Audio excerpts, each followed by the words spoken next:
Today we are visiting one of the memorial sites of the Coalbrook Mining Disaster, which occurred on 21 January 1960. An estimated 437 miners lost their lives in this tragedy. Only one survived. Join us as we explore this memorial site and the abandoned Clydesdale homes where the collapse of a coal mine and the collapse of a community happened so many years ago.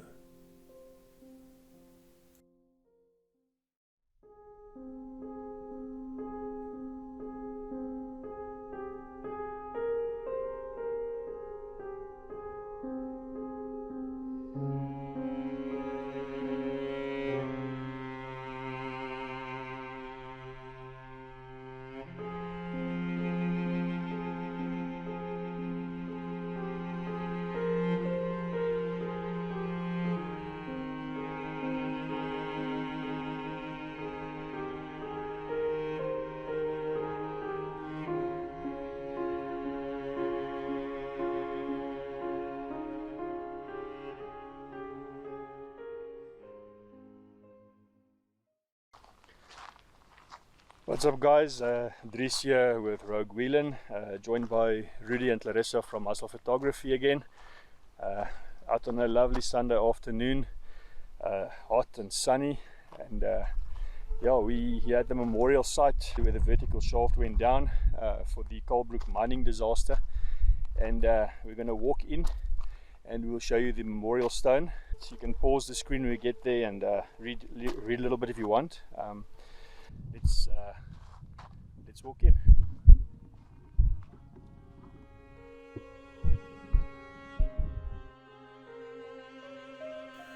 There are 3 memorial sites dedicated to the memory of the fallen Coalbrook miners. Unfortunately, due to roadworks, the tall grass, and the general neglect of these monuments, we were unable to allocate the first monument, where some of the equipment that was used in the frantic yet failed rescue attempt is still on display today. This is the second memorial site, located at the site of the east shaft of the Coalbrook mine. This was also known as the Birmingham shaft, and it is located in close proximity to the location of the actual rescue shaft. The third memorial site is allocated in Clydesdale, which was renamed in 1996 to Holly Country. We will be visiting the Holly Country monument in our next episode. The Coalbrook Mine Disaster is the largest mining disaster recorded in the history of South Africa, where 437 mine workers lost their lives and still remain buried 180 meters underground, when pillars over an area covering 324 hectares collapsed. The collapse area is located at a horizontal distance of 115 meters from the vertical shaft. 21st of January 1960 marks the last day when the mine workers were last seen by their friends, families and colleagues. The country and the mining industry commemorates the deaths of these great men who died at Coalbrook Mine, situated near Sasolburg in the Free State, then forming part of the province formerly known as Transvaal in the Vaal region. The majority of the mine workers are believed to have been migrant mine workers from Lesotho and Mozambique. Only one was rescued from the 438 workers trapped in the section, as he was working in the haulage and was brought to safety. We shall remember these fallen miners by their contributions to the mining industry.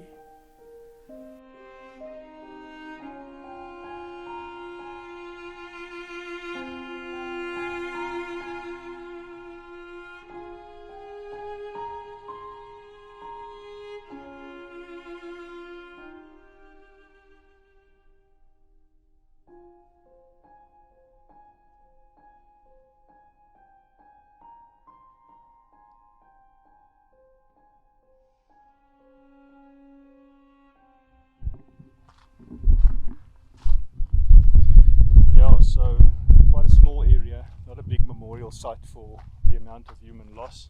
This is just the actual site where the vertical shaft went down, and then where the stone was, you'll read there that it says 115 meters horizontally onward is where the actual collapse happened. So, and a huge area, hundreds of hectares came crashing down on these miners, and from what we understand, some of them passed away immediately, but some of them definitely survived the initial collapse, and they passed away from hunger, from thirst, from probable methane poisoning.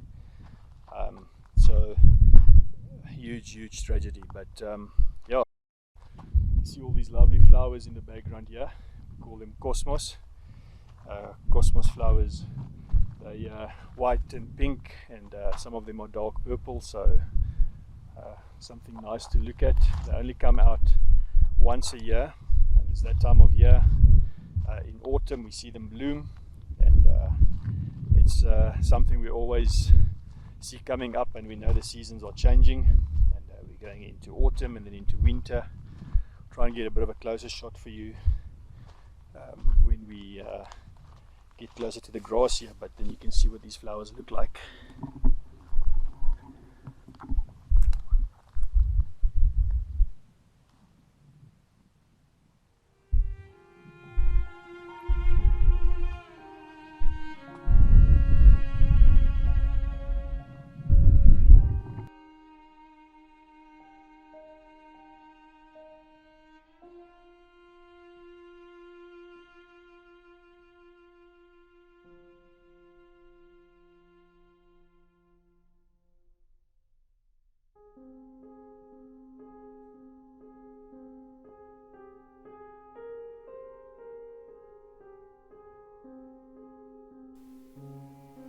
It is not certain when Clydesdale was established exactly, since there are no clear records available.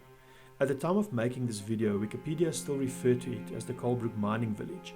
However, the name was actually changed to Holly Country in 1996. By looking at the building style of the structures that remain, we estimate that Clydesdale was established around the 1950s. This estimate also fits into the timeline of the commissioning of the nearby Tabos power plant in 1954, which required massive upscaling of the coal production to feed the power plant.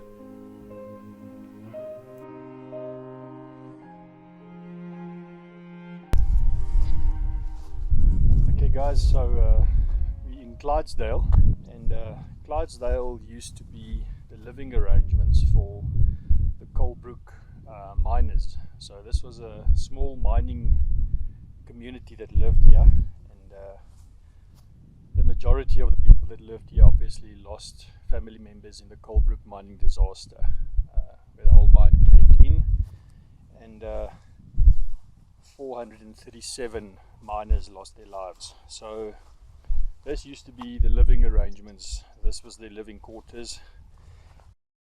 So we're going to do a bit of a walk around, show you around, and just have a squiz of what's left behind. We're very close to an informal settlement, so you'll see cows in the background. A lot of the guys that live here in the informal settlement have their own cows, and they graze these lands. So there's an odd cowbell in the background, and it sounds very much like a farm. So yeah, let's have a look around.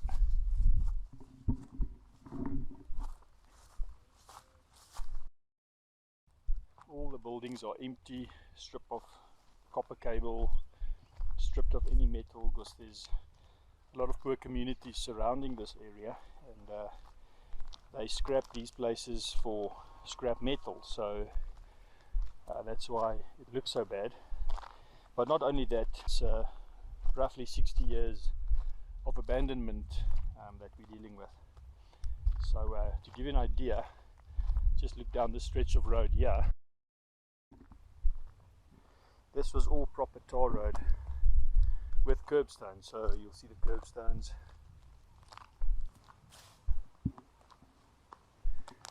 But nature is taking its course, and it's taking back what belongs to it, I suppose.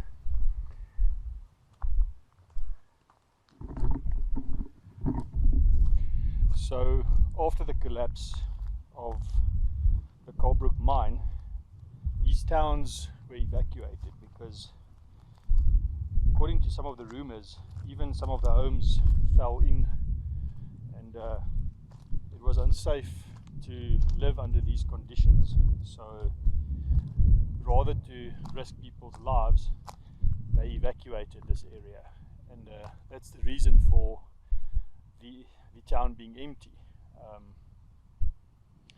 Yeah, today it's feeding pastures for cows, sheep, the guys from the informal settlement around the corner here bring their cows and sheep and their livestock to feed here. So this used to be a driveway into one of these yards. You can actually see the concrete sticking out where the precast walls used to be, the boundary line between the properties. So what happens is the people come around and they steal the concrete slabs right out of the ground, and they leave the poles in between behind. I suspect it's because of the concrete. It's too difficult to remove, and the slabs are all loose, so they just slide out. But let's walk down this old abandoned driveway. Tall grass. I'll bring you guys in front.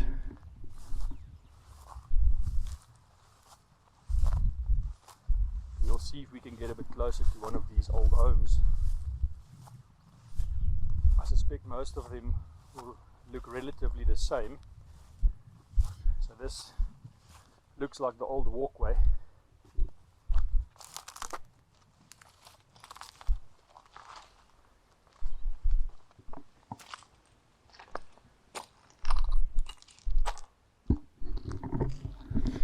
Yeah, the entrance to the home.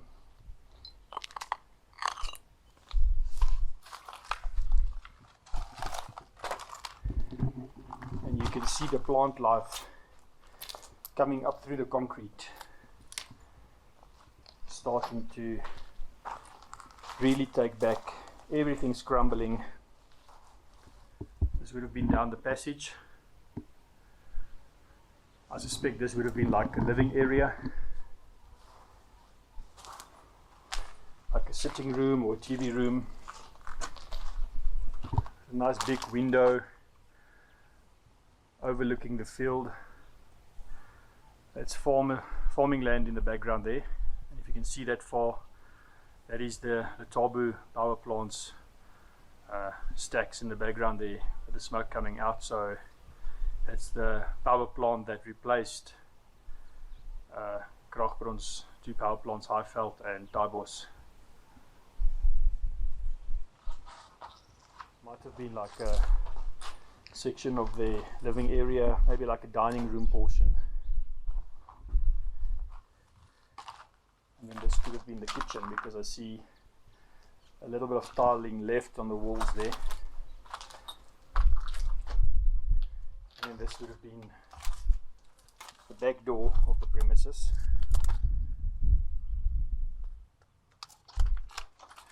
Not a big place actually.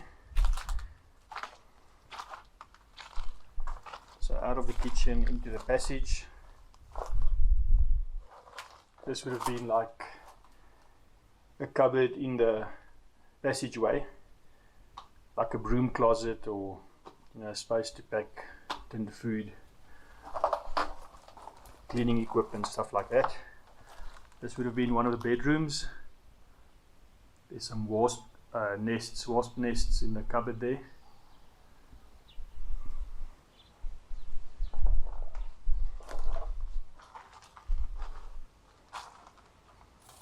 So around this corner, this is also a bedroom. This one's a bit more spacious. And another one.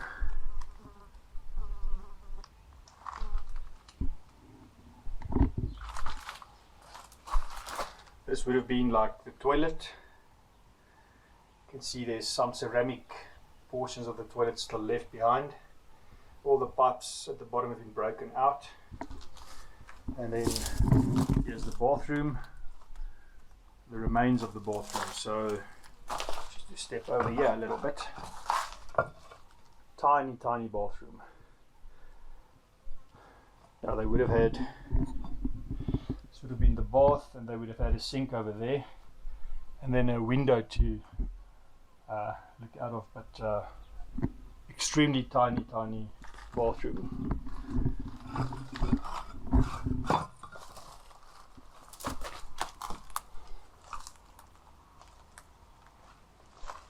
So we can step in here.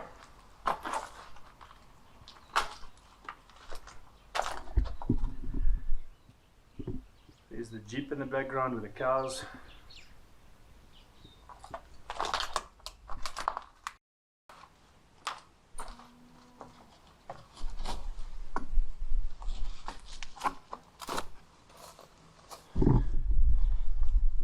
Okay, so out through the window.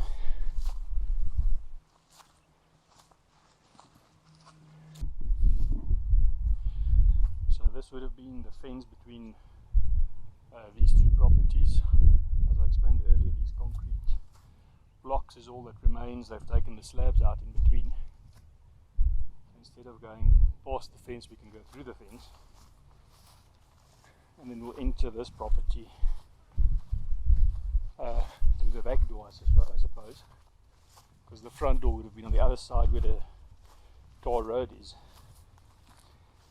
So we'll see if all of these properties look more or less the same, which I suspect they do,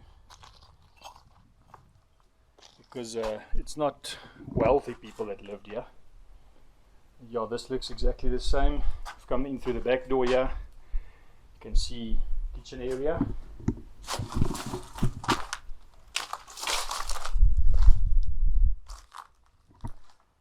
Gives you a bit of a better idea of what the living room looked like. More spacious part of the house. If you look in from the front door, this would have been like the area where you welcome your guests and have a sit down, drink a cup of coffee or tea or whatever. This would have been like the dining room, so it's an open plan sitting room, living room, dining room area, turning right into the kitchen. So this is where Mom would bring out the food, put it on the dining room table for the guests or for the family. And then this side, see the first door on the left is the kitchen, actually coming into the passage. Exact same layout as the previous house. Built-in cupboard with the wasp nests. Difference is over here, it's a massive plant, so we won't even be able to go that far, but yeah, this is what remains of most of these structures, and I suspect this was as big as Home's got for this portion of the living arrangement. But yeah, so out the back door.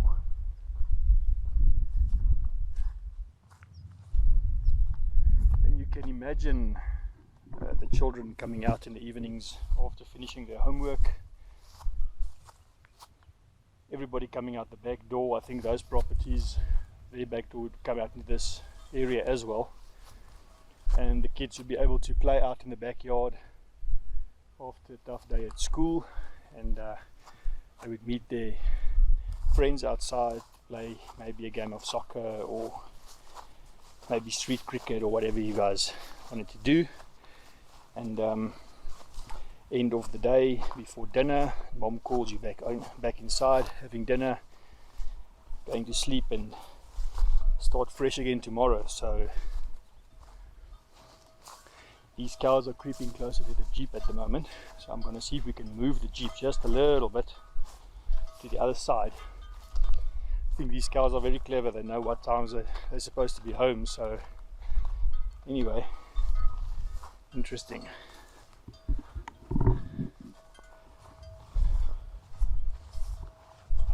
Hello. You want to wave to the guys on the internet?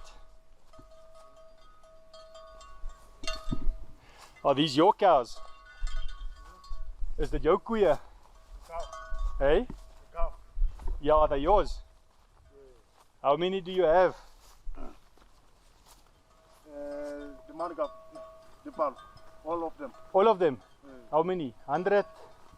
45. 45? Yes, sir. Yo, well done, eh? Yeah, we're just taking some pictures here and filming the place. Yeah. I'll move the car so the cows can eat here. Yeah. Kalibon Dati. Okay. Okay guys, so we're going to just move the Jeep quickly. Okay, so I've just moved the Jeep a bit closer. These are the two homes that I was talking about. I'm not sure if they're bigger than the other ones, but closer to the road. So I'm going to see if we can get a bit closer and see if we can have a peek inside. Most of these homes look like they didn't have any garages, so meaning the folks that stayed here maybe didn't have cars, or if they had cars they had to stay parked inside the driveway. Maybe they had like covered parking, I'm not sure, but being a mining community they weren't well off at all, and so luxury is like a garage for your car. I think that was missing from their lives, obviously. And then some of these might have had like single garages, or they might have combined garages. So like over here you can actually see this might have been a garage that I'm walking into now.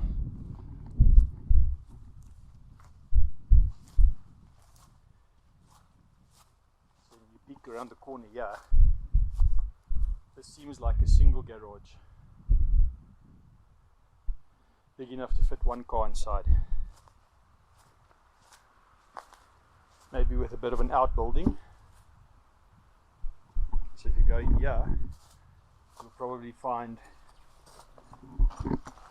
a single toilet with maybe a washing basin or something. There's the toilet lying down there, and then a small bedroom probably.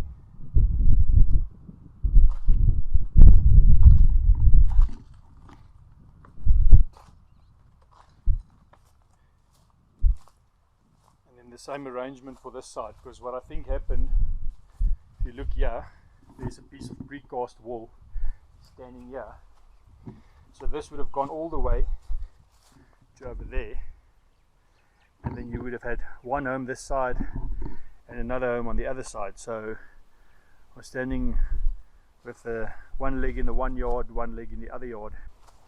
If you look at this, it would have been like the sewage or manhole that goes into the sewage pipes. Definitely do not want to step into that. You have to be so careful, especially with the grass that's a bit taller on certain sections, that you don't step into a hole that's covered by grass.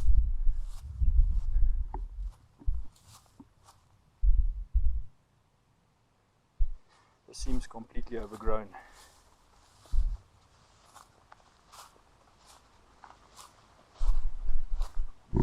The back wall completely collapsed.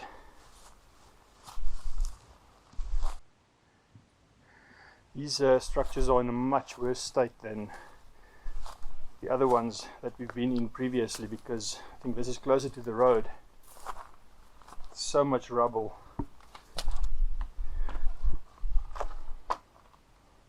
I think this must have been the kitchen, if you look at the tiles there, and then they would have passed.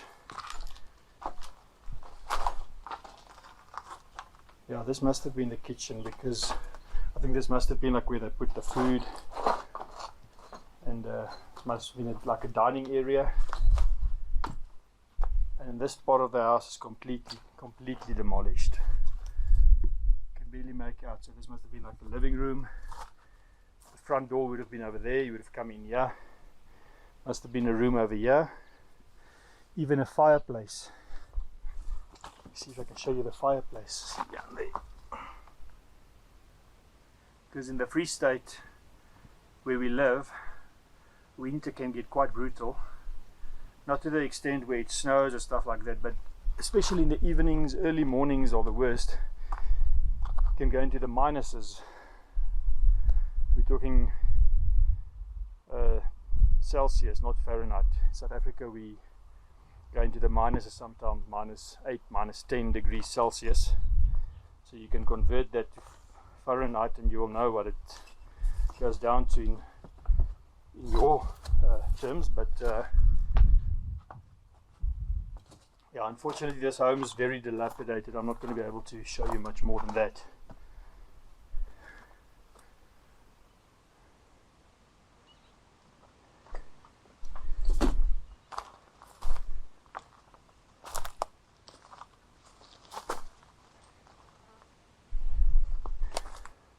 Try walk around.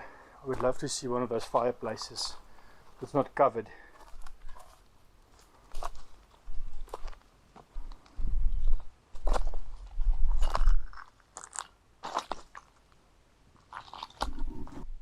So there's Rudy from Hustle Photography.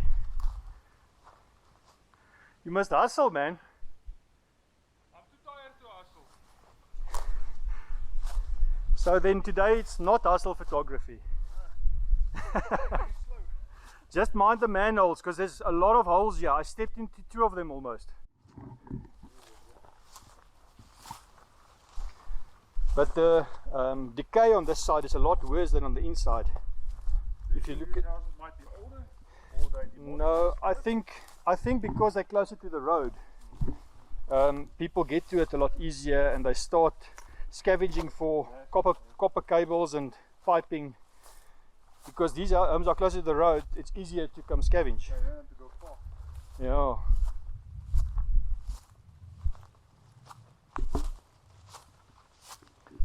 I must be honest, I was a bit nervous coming this side, because if some of these homes caved in because of the mining disaster, you don't want to step in a hole that's maybe hundreds of meters down. Well, 180 to be precise. Yeah, so I don't think that will happen, Yeah. but I still don't want to take the chance, because there's Hey, don't take a risk, because you don't need to. nobody's been here for close to 60 years, living wise. Now, I see what you mean. That's nice. That's so beautiful, but Make it inside. That's going to be a awesome shot. I went in the back door, which wasn't too bad, but it's just climbing over all this rubble. So just watch this rebar sticking out of this.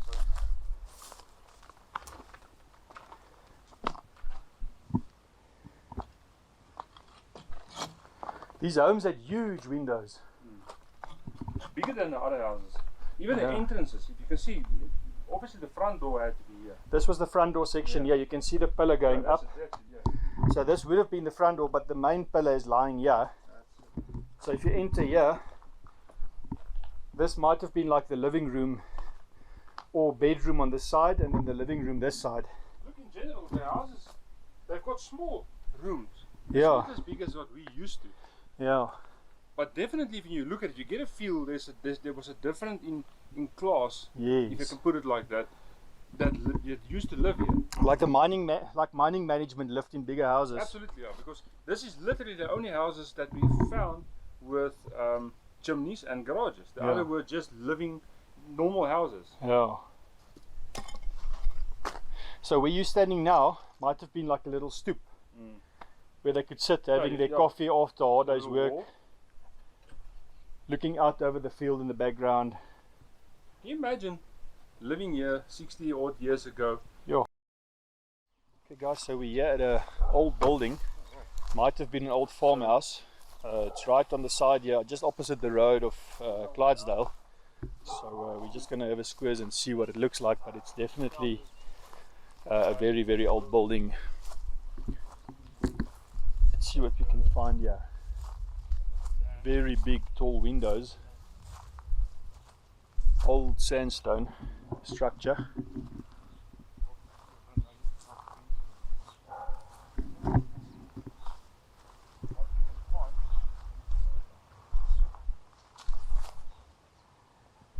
Beautiful old building. Love these old blocks, sandstone blocks.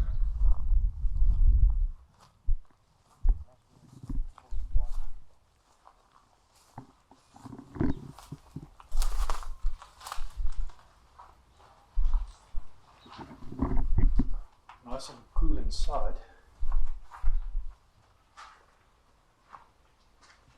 Not sure whether this was a farmhouse, because at this stage it looks like there was 3 rooms inside, but all the walls are broken down.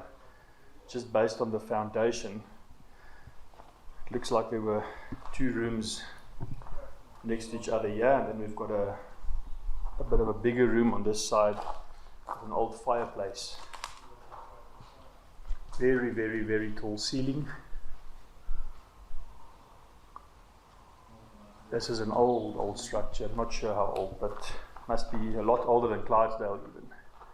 So it could be close to 100 years old.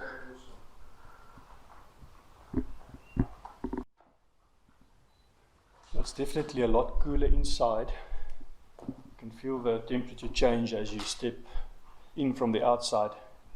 So the sandstone for sure has a lot better quality to build with than just the normal bricks. And I'm just going to step outside so you can see the entrance as we exit. Yeah, beautiful, beautiful archway entrance.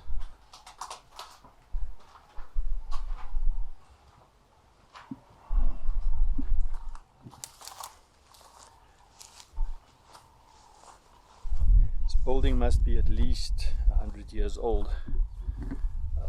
This must have stood here way before Clydesdale even. If you look at the roof, look at the gutters, it's definitely seen better days, but what a beautiful place to come and film at. You can see the structure is almost splitting in half. You look at the crack running down all the way.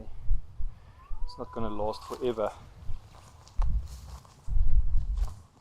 Let's walk around the corner, guys. Here you can see Clydesdale in the distance, just opposite the road from here. We're actually on a piece of farming land. So yeah. We later found out that this was actually an elementary school. In the early 1900s, effort was made to make education more accessible for the rural communities. Small elementary schools were constructed to cater for children in the farming and rural areas. This was known as a plaas school, or farm school when translated. There we go, guys. That concludes our exploration for today. As always, thanks for being a part of it. Thanks for joining us. We look forward to the next one. We're definitely going to flesh out this abandoned and forgotten series that we're busy shooting. There's still a lot of places in South Africa that's worth seeing. So yeah, you guys can like, subscribe in the bottom. Also check out Rudy and Clarissa's channel, Hustle Photography. And until the next one, guys, stay safe. See you soon.